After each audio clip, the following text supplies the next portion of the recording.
Hello, folks. Welcome back to the Bibs Corner podcast. Cold open here, so no music in the intro, of course. The preseason is finally over. The next time we see the Mavericks, it'll count. And I'm very glad the preseason is behind us. I'm very glad that we're going to be getting into some real basketball here in a second. I am recording this it's currently 1:12 a.m. Where I am, at least. I am topless right now. I'm tired. My voice is not in peak condition. I got some water here, so we'll keep that on tap. But man, the game was interesting in my opinion. I was curious to see how the Timberwolves came out. We knew they had Karl Anthony Towns in the middle. I was curious to see if Rick switched to starting lineups. He did not. Dwight Powell, Dorian Finney-Smith were the bigs yet again. I guess that is what it is. Hardaway got out to a nice hot start. Luka was crying all night to the refs. Got a nice little tech. 2 techs in 3 games for Luka. That's not a great start either. So besides not necessarily being in the greatest physical condition, which you should expect with the way the offseason went, and not being able to get into a real conditioning program. But he is in peak complaining condition. That part is there. So he definitely looked like himself out there in the wrong way, because that is probably the worst part of his game right now is the amount of complaining. I mean, about little weak calls. It's really annoying. You have to learn to pick your battles. You have to learn that you catch more flies with honey. Luka needs to learn that if he feels like somebody's doing something to him consistently, or the refs are missing a certain call, during the dead balls is when you go talk to the refs. When you do it the way he does it, where he's calling refs out, he's hanging back after plays. One, you're hurting your team by not getting back on defense and taking yourself out of the rhythm of the game. But then also, that ref is a human being too. Yes, they have a job to do and they're professionals, but you yell at me while I'm on my job, I'm going to do the bare minimum. The bare minimum. You yell at me, disrespect me like you think you're more important than me, or you can just talk down to me. The customer is always right. You got that attitude. You can't talk to me like a person. You can't meet me on a human level. Then, I'm not going to call those little calls. Now, if you come to me off to the side and say, hey, man, you missed this a little earlier. Josh Okogie, every time I drive to the lane, he's pulling my arm down. You tell me that like that, maybe I can work with you at that point. Now we have a relationship. Now we're building a rapport. I respect you. You're showing me respect, and therefore I'm going to show you respect. And these are things that I learned. I don't know how it goes for most people. These are things that I learned in Pop Warner football and stuff.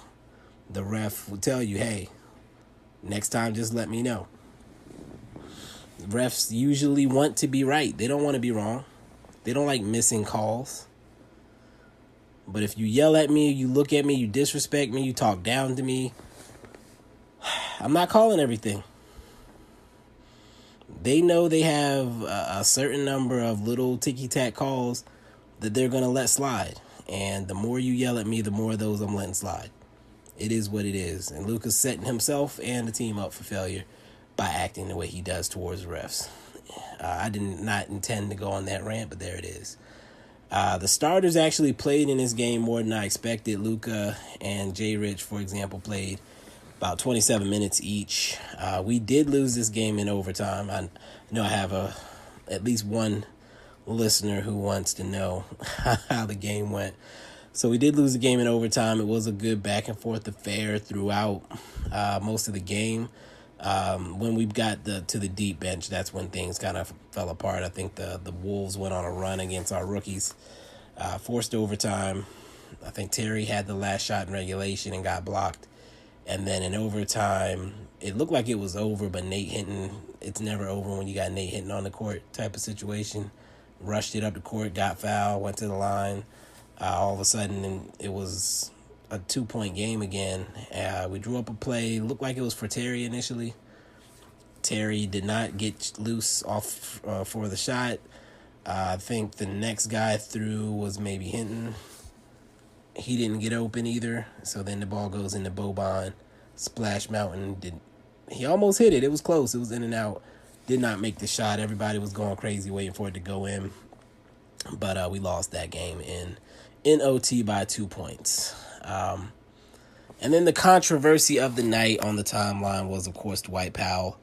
I don't feel like going on a rant. You want to hear a good rant on that? Check out the No Name Mavs pod with Kenny. He had the Balls Cast crew on yesterday. So go check that out, and you'll hear pretty much how I feel about the Dwight Powell situation and fans getting super defensive anytime you talk negatively about him. I'll probably touch on that when we get to the stats portion, but that's it for the cold open. I'm trying not to ramble. I would like to get in bed at a somewhat godly hour, so we'll take a quick break and then we'll jump into these stats.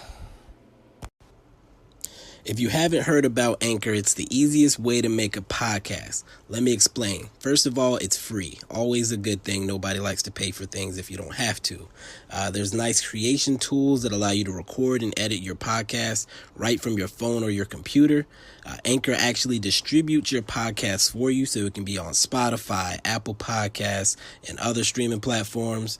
You can make money from your podcast without having to have any minimum amount of listeners. It's everything you need to make a podcast in one place. So if you're interested, download the free Anchor app or go to anchor.fm to get started.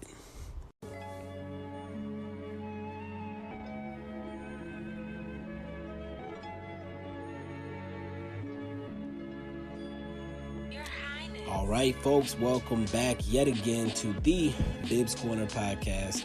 I am your host, as always, Mike Bibbins. That's on Twitter at Bibbs Corner. I'm going to get into these stats, but first I do have to tell you guys I have left the survey up. It's my pinned tweet on my account. You can go there, fill out that survey. It's 10 questions, probably take you a minute. Give me feedback on the podcast because I am trying to better tailor it to what you guys want. I'm super noob at this and trying to get better, trying to find ways that I can enhance the product. I'm getting more and more listeners now, and again, that I want to make sure that continues. So if you have suggestions, if you have feedback you want me to see, definitely do that. If you love the show, you're a religious listener, feel free to drop by Apple Podcasts and leave me a 5-star review. That helps other people get to the show.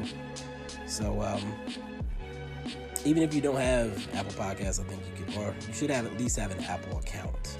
I don't know if you have to have necessarily a subscription or anything like that, but you have to have an Apple account. So anyway, with that all out of the way, let's get into these numbers.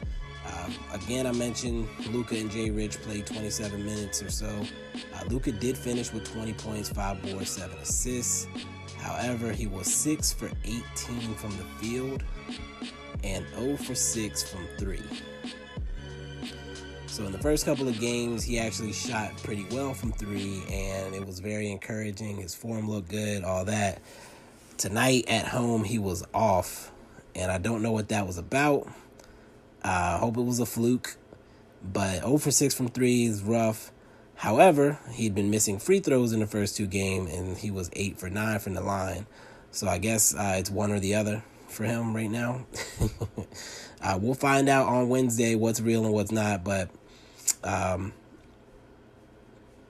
definitely was not exciting to see him have a real rough game. And then, like I mentioned, a lot of crying to the refs after every single play. Could have gotten teed up within the first 5 minutes of the game with how he was acting. I think it didn't happen until the third quarter, if I'm not mistaken. But, again, just a lot of crying about little stuff. Like, it wasn't like he was getting hacked and not getting calls. Like, every little touch foul, he wanted it. And if you didn't give it to him, he was in your ear. He's got to, again, learn how to pick his battles. I don't know what Rick is doing, but Rick's got to shut that down. Next, Jay Rich. He, again, continues to look good. 13 points, 3 boards, 3 assists tonight. He was 5 for 8 from the field and 3 for 5 from 3. I think he'd only missed 1 3 in each of the first 2 games, so it was tough to see him miss 2, but no, I was kidding. 60% from 3 tonight. Like, he's shooting ridiculously. All the shots, again, are wide open, and that's the way our offense operates. Somebody's going to get a wide open 3. Question is if you're going to knock it down or not, and Jay Rich has been taking advantage of that. I love the way his stroke looks. Pause. Comes off his hand clean every time, and I think he's gonna feast in this offense. I'm very excited to see what he's gonna do on this team. DFS played 25 minutes, so did THJ. DFS had 13 points, 5 boards, and 2 blocks. He was 5 for 7 from the field and 3 for 3 from 3. That first game was kind of rough with him starting out there, but the last 2 he's been much better. Again, 3 for 3 from 3, all wide open, and you just got to hit it. And he's been working on that shot, obviously, and he's knocking it down, so you have to love that. THJ, 18 points, 6 boards, 3 assists. He also had a block. 6 for 8 from the field, 4 for 5 from 3. Got out to a really hot start in this one. Felt like he couldn't miss. Forced a couple later, but again, you can't be mad at a guy going 6 for 8.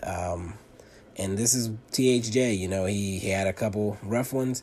He comes out here and lights it up in this third one. So I think I've already accepted the Luka, J Rich, THJ situation. The way I look at it is J Rich is the point guard, THJ is the 2, and Luka's the 3 defensively. And that helps me get past that portion of it. It's clear that when KP comes back, it's Powell or DFS that are going to the bench. Most likely Powell. I don't even know if Powell's going to be the starter at the beginning of the season. Rick's lineups, trying to predict them or figure out what he's doing is impossible. Maybe this was a whole deep fake to make people think that Powell's going to start, so they put their game plans around dunking everything, and then he throws Willie Collins. I don't know. We don't know. So, anyway, good to see THJ get his shot to fall, and when he's going to be on, it's going to be tough to beat us in a regular season game. Finally, Dwight Powell was the last starter. He played 20 minutes. He had 8 points, 6 boards, 3 assists. He was 3 for 8 from the field and 1 for 3 from 3. Basically forced into taking threes because Cat was playing off of him. He can't be the starter, man. There's no scenario in which starting him makes any sense. Don't care if it's, you don't want to put all your best players out there. I understand that. I understand not putting Maxey in that place for him, even though that would make for a better team, which we saw actually at the end of the, second quarter. Maxey was out there with starters, and they went on a 14-2 run or something like that. Obviously, it's better basketball sense as far as if you're putting your best 5 out there. But as far as making sure you space out your scores, Maxey's been probably our 3rd best scorer behind Luka and J Rich this preseason, with the way THJ was shooting in those early games. So you don't want to put all your scores in that one lineup. I get that. But you can't tell me that Dwight Powell is better than Willie Cauley-Stein. You can't tell me that it's negligible, the differences between those two, either. The fact that Willie Cauley-Stein might actually potentially get in the way at some point on defense, even if you don't believe he's a rim protector or whatever, I would prefer a guy who's going to foul the other guy at the rim and make them earn it from the line versus Dwight Powell, who is nowhere to be found on the interior on defense. Just there's no logic behind it. You can't even say that Willie Cauley-Stein is too new to the team, because he was on the team at the end of the year last year before we went into the bubble. So he had a couple months in the system.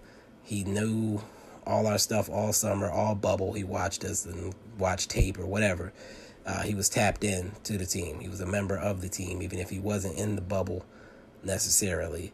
And so now he comes back in. He knows the system. He knows the players. And I don't know how long. Again, I'm spending way too much time on this. We don't know what's going to happen against Phoenix. I would love to see he find out right before the game that Willie Cauley-Stein is starting. That would be a completely different look for this team.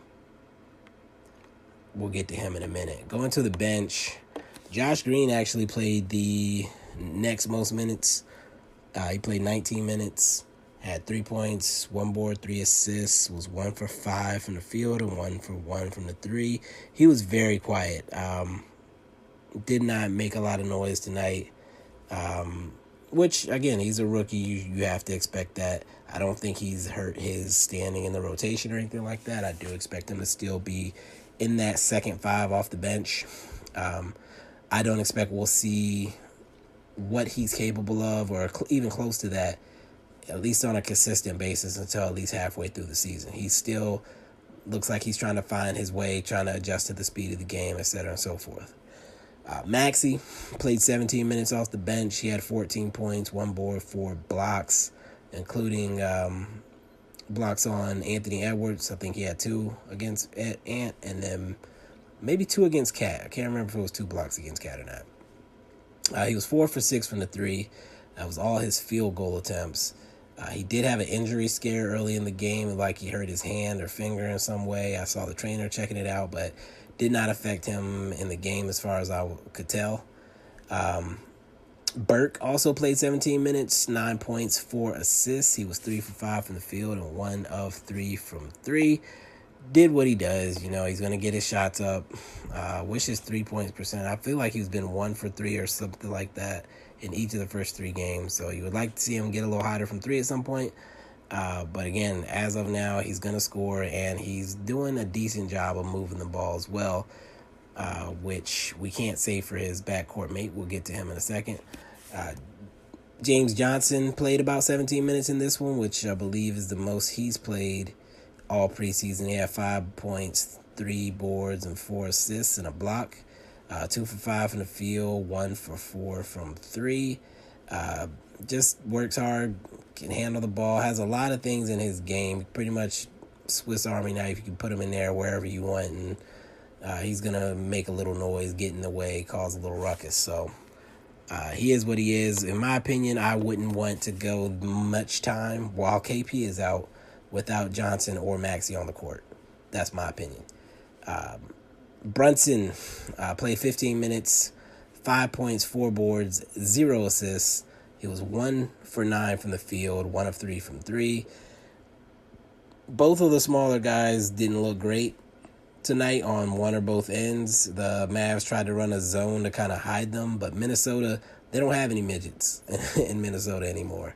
All their guards are big and strong, and so Burke and Brunson had a hard time. Brunson was not able to distribute or didn't try. I don't know what it was, but was not moving the ball and was just throwing up everything.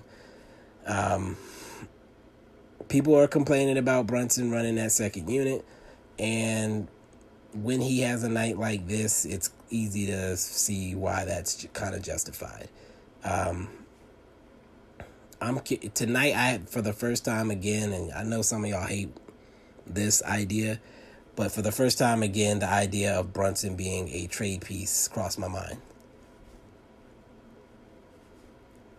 I actually have just now thought of a trade that I would work for probably both teams, but I'm not going to say that out loud. If you know me, you probably could guess it. So, yeah, I'm not going to say that. Anyway, then we moved to the rookies who didn't play till late in the game. We kind of seemed like we took the game seriously till late in the fourth quarter. Tyrell Terry did play 10 minutes. He had 2 points, a board, and an assist. He was 1 of 5 from the field and got blocked on multiple shot attempts. I mean, he just looks like a small, young rookie. It is what it is. Bay actually did stand out a little bit finally this time. He had 4 points and 4 boards and a steal. He was 0 for 3 from the field, 0 for 1 from 3, but active. I feel like he's, like I said, a guy you could throw out there for 8 to 10 minutes and can get some productivity out of, like right now. the beauty of these guys is that they don't have to contribute right now. We're in such a better place with this team that we don't have to throw our rookies to the wolves. That we can. I don't know what's going on with the Texas Legends. I probably should look into that since I'm supposed to be caring and informative and things of that nature.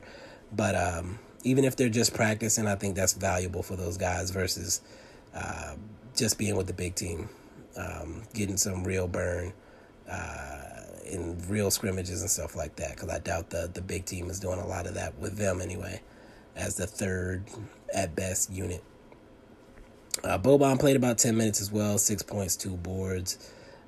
Courtney Lee actually got into the game for about 6 minutes. He had 3 points. Kylie Stein only played 5 minutes and 43 seconds. I don't know if Rick is hiding him.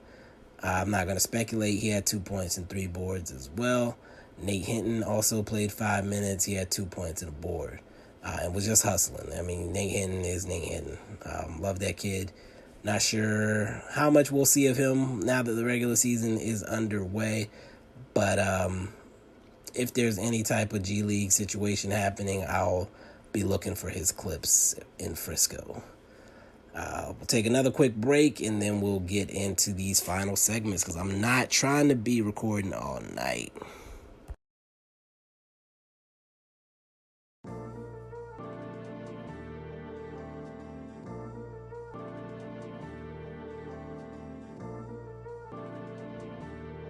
Okay, welcome back. Getting into the new segments, player of the game tonight. I actually had to think about this one a little bit. I'm going to give it to THJ. I was a little hard on him in that first game for not hitting. He was hitting tonight. Can't be mad at that. Beautiful to see him go in the preseason on a high note, and hopefully he comes out firing again on Wednesday. Where was I at? The tweet of the night came from none other than friend of the show, Sydney Myers. And that's @ Sydney Myers. Her tweet was, Mavs fans trying to explain the Pal over Maxey decision. And it was the picture of the ancient aliens guy with the hand, if you're familiar with the meme. Perfect picture, perfect summary of my experience tonight on the Twitters. But let's get into these questions. I did put the call out for questions. I left that window open for 30 minutes, and whoever got it in has got it in. So the first comment actually was more of a comment than a question. Mavs Lad or @Mavs Lad, how dare you be right about Tyrell Terry? Look, man, when I say things, I never talk out of my ass. I think y'all should know that by now. Anytime I'm talking about something, I'm saying it because I put thought into it, I put time into it, I put research into it.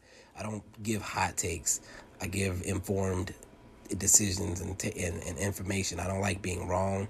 I prefer to be right. And if I'm saying something, I'm saying it because I actually believe in it.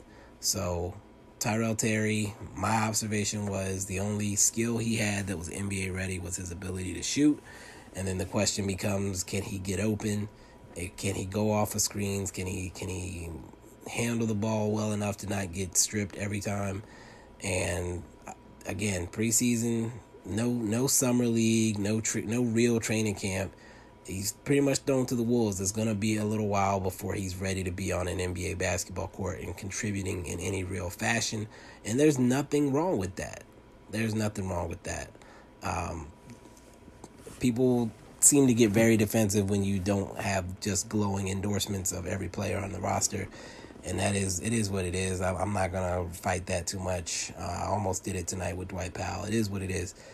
Terry's young. He's going to get better. He's going to get stronger. And he's a legitimate asset right now. First real question comes from @A_D Mavs. Can the Mavs be a top 12 defense in the NBA? And I meant to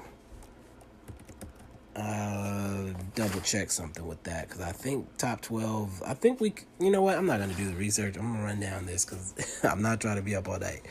I think we can. I think with Richardson, I think with Maxey being Maxey again, With KP potentially coming back to being what he was, a meniscus isn't usually that hindering.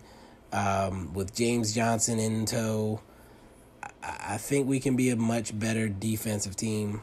And top 12 is not that much above the middle of the pack. So, yes, I think it's a legitimate chance. If we can get to just the middle of the pack, or even slightly behind, if we can get top 18, we'd be in a very great position. We'd be where I want to be, which is a top 4 team in the West. So I think it is possible if Rick decides to run out smart lineups, we'll be in a great position. Let's see what else we got. NRD, MFFL from the Balls cast. Queso or Guac, 100% Team Queso. I think I tried guac once, but as a young African-American male whose family comes from poverty, the whole idea of guacamole never really hit for me. And I don't like being judged by the elites, or I don't like being judged by the political people who think that millennials just eat guac all the time and need to be saving money for their LLCs. I got off track, sorry.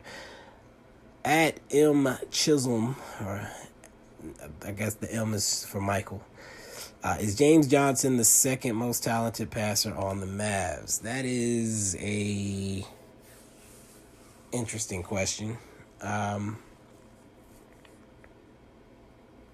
not ready to say that. I haven't seen enough. I think Richardson is a pretty good passer. I think we've got some other guys that have not been able to really show their passing, but with Burke and Brunson being the only other real guards on the team, it's easy to say that Johnson's probably in that conversation. I'll say that. Let's see. I don't think I responded to this. Amino Acid said, I had this idea that Green will be more of a cutter on offense, but he looks much more like a spot-up shooter. Is this because he just doesn't know NBA angles yet, or do you think this is more of his game? Personally, I think, like I said, I don't think we're going to know what Josh Green is going to look like until about halfway through the season. I do think that they'll figure out that the best way to get him involved in the offense is off of cuts and diving to the rim and creating lanes for him to get to the rim. But again, that's going to take time to work into the offense, because it's not something that we've really had over the past year and a half or two. So Rick will figure it out. He'll get him involved. He'll make him effective. And if we're able to do that with him getting action to the rim, that's only going to open up more shooters on the perimeter as well. So, and he's also shown that he's willing to move the ball. So if his drives or lanes get cut off after he gets the ball, we know he's going to swing it and not force things. So that's a positive. Let's see. I'm a Bill 01, NOTIMABILL 01, building. He said, are you concerned about the Terry performance? Seems a little early to judge, in my opinion. Saw some people who were not happy on the timeline. Also, who did the Mavs start at center? And a smiley face, because that's a joke about the whole Powell situation. So, as far as Terry, no, I'm not concerned about the performance. He looks exactly how I expected him to look. For the people that expected more, you did this to yourselves if you're disappointed or hurt. Again, he's young, skinny kid. He wasn't going to come into the NBA and just start lighting people up. He needs time to develop his body. He needs time to get used to the length and strength of NBA players. I'm not even going to put the timeline I have in my head out there, because I'll hurt some feelings again. As far as who should start at center, I would prefer Willie Cauley-Stein be the starter. That way you could still have Maxey come off the bench, and you could still have Dwight Powell play with Maxey off the bench. Personally, I don't like the whole tiny lineup thing, but it seems like we're married to it, so it is what it is. I want James Johnson playing at least 12 to 15 minutes a night as well. So however you need to mix and match the guys is what needs to happen. Just throw bodies out there. We should be throwing them out in waves. We should be trying to minimize our opponent's effectiveness based on who we know they're going to start. So 4 of our first 5 games are against teams that like to play big. I would like us to at least have some semblance of a way to take advantage of that in one way or another. And Dwight Powell is not the answer in any of those scenarios. Next question came from Eric's21069. We kind of had a discussion about this. I'm just going to bring it up because it was funny. Did you see the Blake Griffin smile at Thomas Bryant? I'm trying to be rough with him. I ended up finding the video, and Blake literally like grabs Thomas Bryant and throws him to the ground just because Bryant was like posting him up on a fast break and had sealed him under the rim, and I guess he didn't want to give up the 2, so he just slung him to the ground, and Bryant like flopped and made it extra exaggerated, and then gets up and like half-heartedly tries to fight him. You know how NBA players do. And Blake's just smiling the whole time. And there's a picture of it, and it looks like you see Bryant from the back, but it just looks like he's trying to murder Blake, and Blake has like the goofiest smile on his face. It's hilarious. If you haven't seen that clip, I did retweet it, I believe, or I responded to that Eric's tweet and posted the link. Let's see.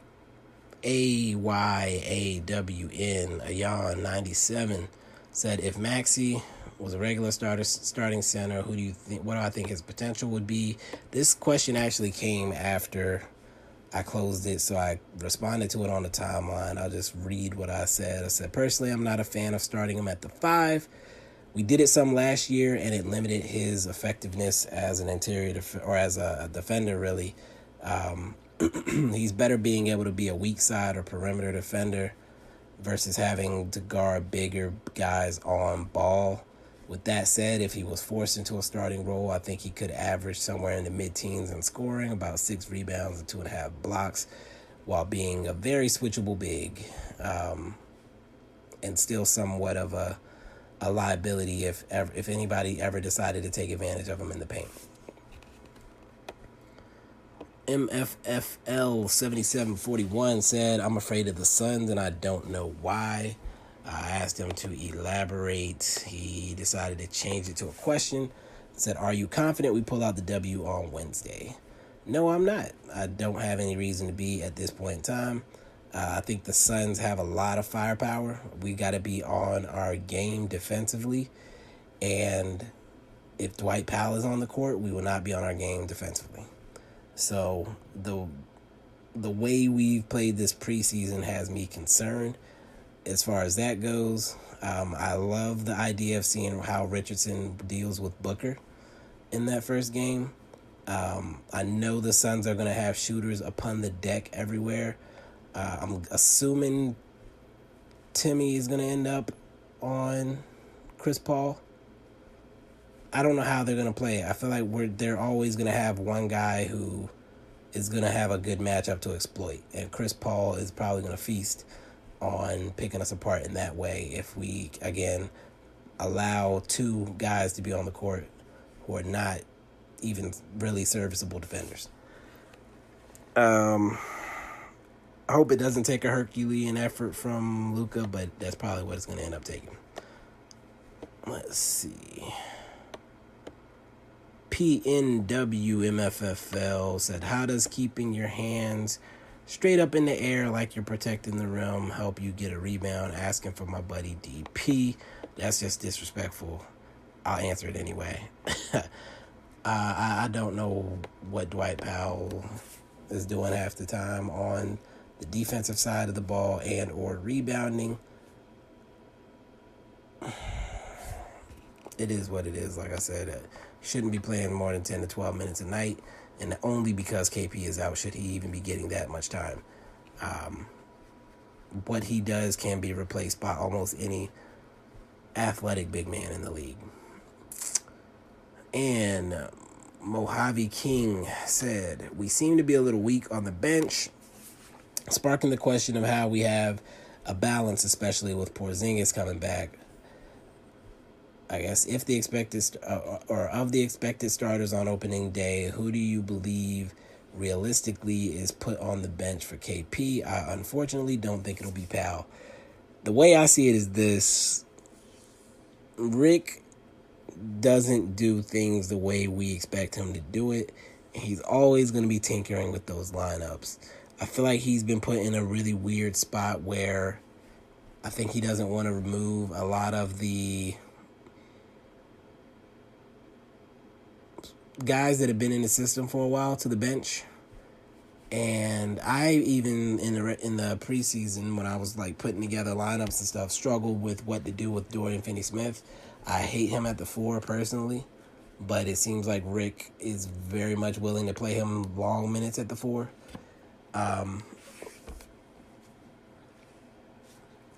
Yeah, I'm not sure what Rick is going to do. I don't even know if I want to speculate. Moving Dwight Powell to the bench doesn't boost the bench, in my opinion.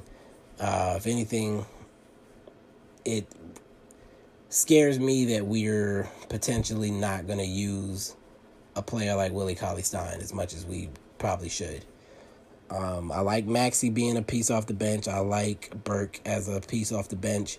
It's the rest of those guys that I'm worried about. And DFS being that guy would actually be a boost to the bench. So if it's not Dwight Powell, that probably is for the best for as far as having bench depth goes. If we can move DFS to the bench instead of Dwight Powell.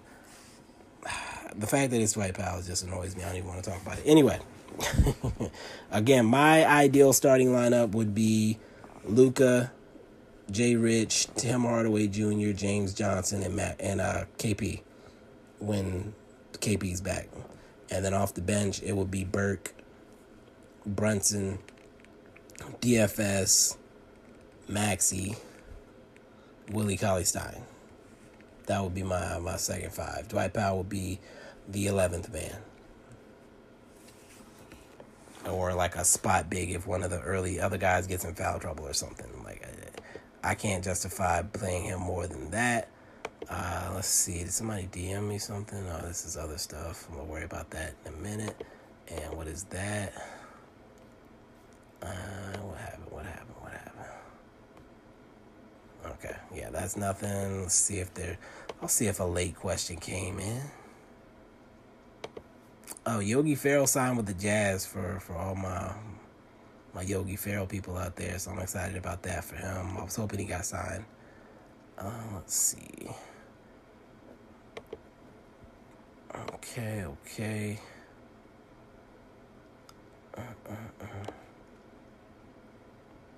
All right, let me cut this off because we're getting closer to the ungodly hours. And I'm going to do this by closing out with a closing statement. And this closing statement is something I said on the mailbag episode last week, but a lot less people watch the mailbag or listen to the mailbag episode than listen to some of the more recent episodes of recaps. So I'm bringing it back because I feel like it's an important message. And this is my parting thought of the night.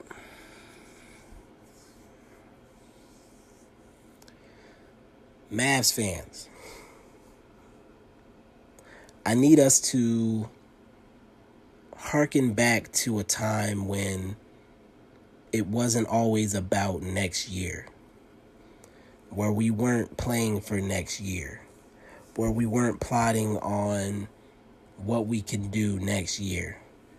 I want to get back to the years between 2000 and 2011, where everything was about this year and getting a ring this year. And what can we do with this team? Who do we have on this team that can get us to the promised land? And right now, we've got a guy in Luka who is an MVP candidate. I can't remember who I was listening to, but they were talking about Porzingis being an MVP-type candidate, if healthy. Bubble KP was putting up 30 and 10. Those are all NBA-type numbers. We have 2 incredibly talented players, a super tandem if he can stay, if KP is healthy, and we have no reason to believe that it's going to be like a nagging injury. If he gets hurt again, it's just going to be a brand new injury, most likely. Playing him at the 5 doesn't make me feel good about his prospects long term, but I have no control over that. With that established, again, we have 2 all NBA caliber talents. We have a Josh Richardson, who has looked like a guy who can easily get 20 every 2 or 3 games. We know Tim Hardaway can get us 20 every 2 or 3 games. They'll both average likely in the upper to mid-teens. We have Dorian Finney-Smith, whose three-point shot continues to improve every year. Maxi's three-point shot continues to improve every year. Trey Burke can get buckets off the bench. We have 5 different big men that we can throw out there depending on the scenario. We have a team that can make noise right now, do damage right now. Depending on how the season goes, guys get injured on other teams. Guys get disgruntled on other teams. We could easily end up in a situation where we're in the Western Conference Finals. So why spend all year talking about what free agents we can add to this team?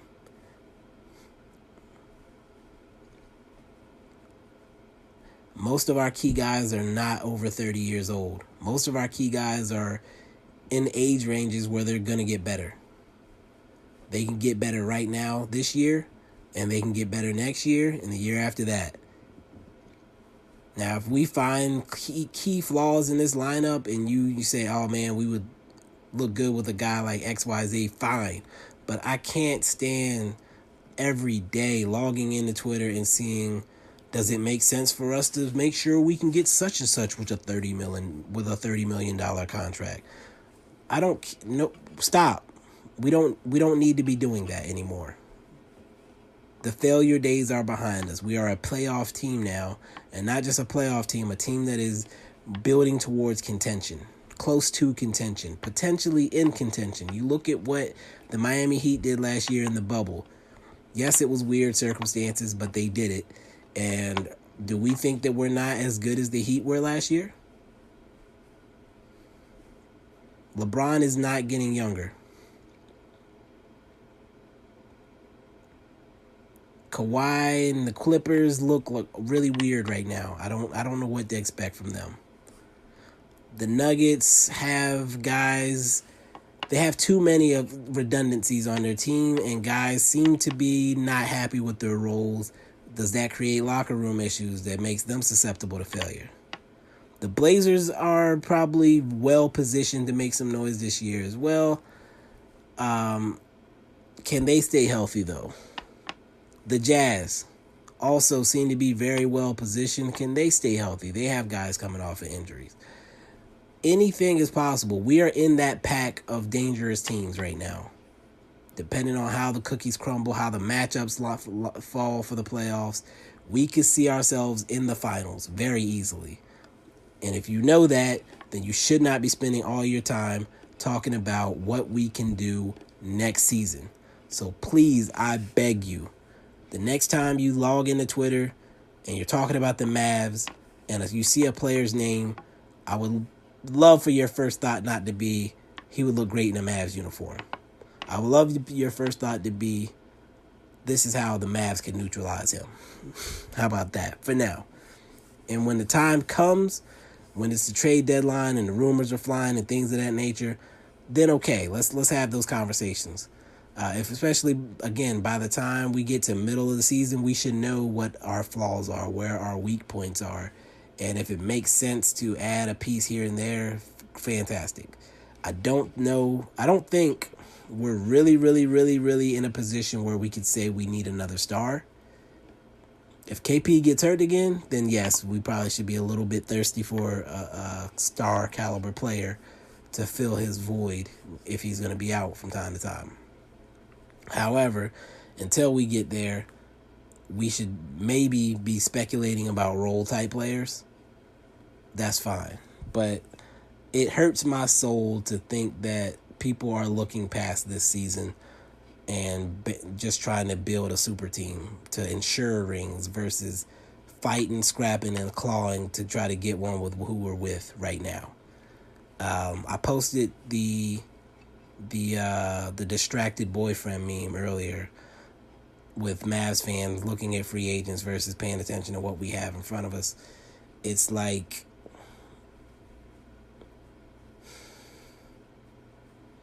the guy who's been in a relationship for a long time, and the girl he's with, she cooks, she cleans, she's attentive to his needs. When he's down, she knows. She puts the game on and leaves him alone when she can tell he needs that. She takes care of him. But, she's been working hard too. Maybe she hasn't had enough time to take care of herself and do her makeup and wear certain clothes that she used to when you were early in a relationship. So now you're spending all your energy eyeing all these young girls out here in these streets and overlooking the gift you have in front of you. That's how I feel about y'all when I see this on the timeline all the time. Pay attention, take care of home first, and then worry about what's out there if it comes to that, if it comes to the relationship's not working. It's 2 a.m., man. I've been talking for too long. I appreciate you guys tuning in yet again. The next time you hear me, not the next time, the next recap will be for a real game. I will have real emotion and real concern about what occurred on the court. Before then, I am planning something that I'm going to keep under wraps for now. I'll just let it be a surprise. But again, thank you guys for tuning in. Again, if you enjoy the podcast, do me a favor and give me that 5 stars on Apple Podcasts. I will forever be indebted to you. But that's it. Peace.